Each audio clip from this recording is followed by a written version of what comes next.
No, thank you, thank you, thank you.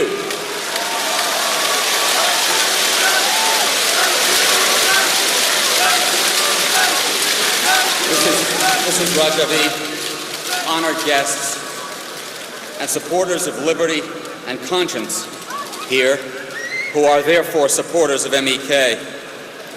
Ladies and gentlemen, this rally has many audiences around the world. The audience in this hall, of course, the residents of Camp Liberty, of course, the people of Iran, who I hope will see this rally broadcast. But for me, and I think for several other Americans here, I think for us, the main audience is our own government. It's a sad day indeed when the target audience for a rally for freedom is the government of the nation that is supposed to stand for freedom.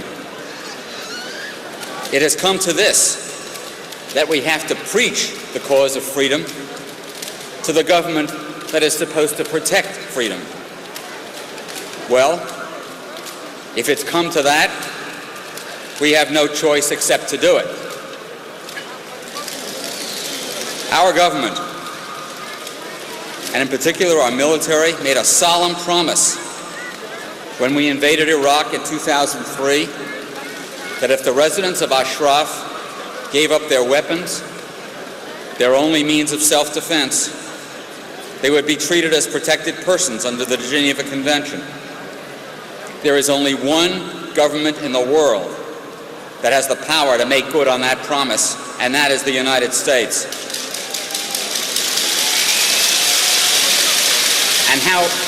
And how have we done keeping that promise?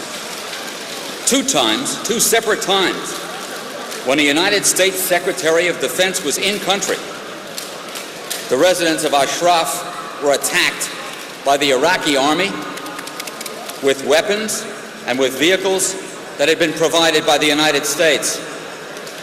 And what did we do about it? We did nothing. We kept MEK on a list of foreign terrorist organizations that it should never have been on in the first place. The State Department, under pressure from a lawsuit brought by MEK, got Ashraf residents to move to a camp with a misleading name, Camp Liberty.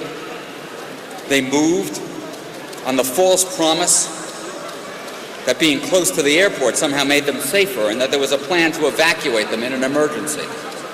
And then they were taken off the list. By the way, who said that? Who said that they would be safer closer to the airport and that there was a plan? Well, folks, it's time to name names. That was said by a two-faced, paper-pushing bureaucrat in the State Department named Dan Freed. And what did we do? We did nothing. And in 2012, when residents of Ashraf remained behind with everybody's permission to safeguard that camp, they were attacked in by what was clearly a military force, and they were shot execution style with their hands tied behind their backs, such that a total of some 52 Ashraf residents have been murdered. And what did we do? Nothing. Some of us went to see a high government official, a cabinet official, the Secretary of Homeland Security, Jay Johnson. He promised to try to, as he put it, do the right thing. And what has been done? Well, that official, Jay Johnson, sent representatives to Camp Liberty to interview the residents so they could be considered for transfer to the United States. But there was a condition. In order to be considered for transfer, you have to renounce your connection to MEK. More than 20,000 Iranians were martyred in Iran because of their membership in MEK. But you must renounce what they gave their lives rather than give up.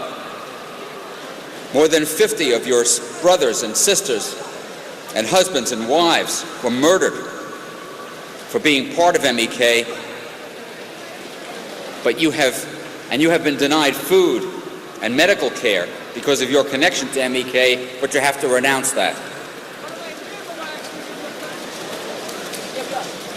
It seems like Mr. Johnson and his colleagues at DHS and the State Department and in the White House want to be able to say to the world, we kept our promise.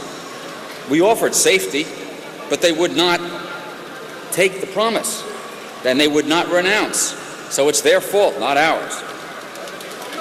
Ladies and gentlemen, you have to go back to the 17th century, to William Shakespeare, to find words in the English language that are adequate to describe that kind of treachery.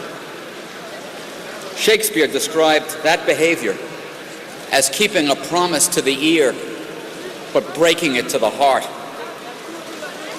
Well, I'm here to tell you that they're not going to get away with it. We will call them out for it, and we will continue to resist this behavior, and we will bend every effort. And this is specifically to the residents of Camp Liberty. We will bend every effort to protect your safety as we promised to do, because in doing so, we will restore our honor, which we have to do. Thank you very much.